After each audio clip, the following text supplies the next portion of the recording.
বেলায় এসে একেবারেই শেষ রাত্রি, আপনারা কেউ বিরক্ত হবেন, আমি আর 1-2টি মিনিট আপনাদের জ্বালাতন করে বসে যাব।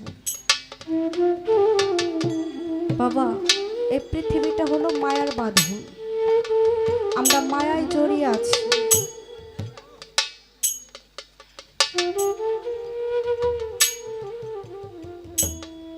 আমরা একটা মায়ার মধ্যে পড়ে সমস্ত কিছু ভুলে গেছি। বাবারে,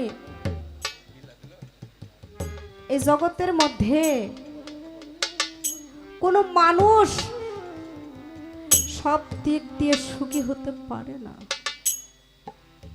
প্রত্যেকটা মানুষের জীবনে একটা না একটা অভাব, একটা না একটা দুঃখ, কষ্ট, বেদনা।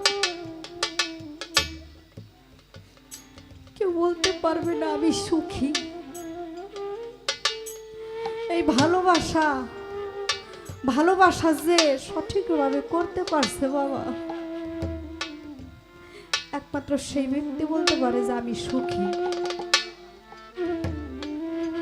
এই প্রকৃত ভালোবাসা কয়জন করতে পারে?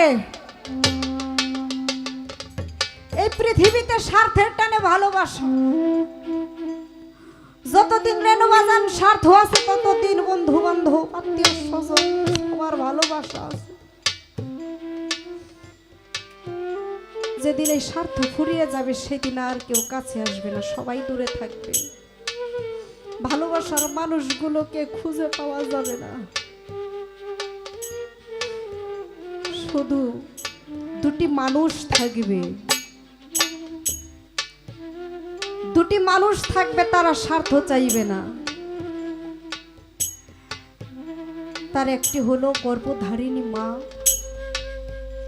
আরেকজন হলো বাবা, আরেকজন হলো গুরু। মা কখনো সন্তানের কাছে টাকা পয়সা, বাড়ি গাড়ি, ধন দৌলত কোনো কিছু চায় না। আর কোনো মুর্শিদ, কোনো ভক্তের কাছে কখনো কোনো বাড়ি গাড়ি, টাকা পয়সা, ধন সম্পদ কোনো কিছু চায় না। আজকে আমার বাজার কায়েম চান, আমার রেনু জান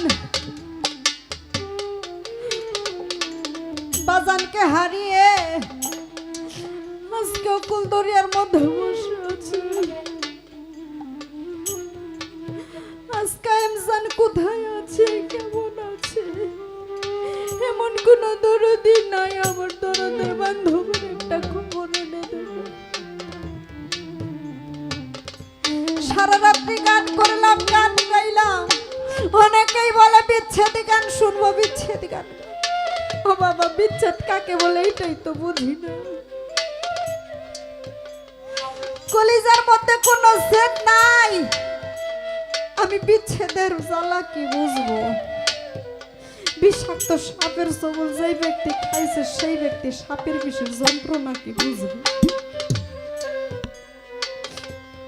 ও রেণু বাজান,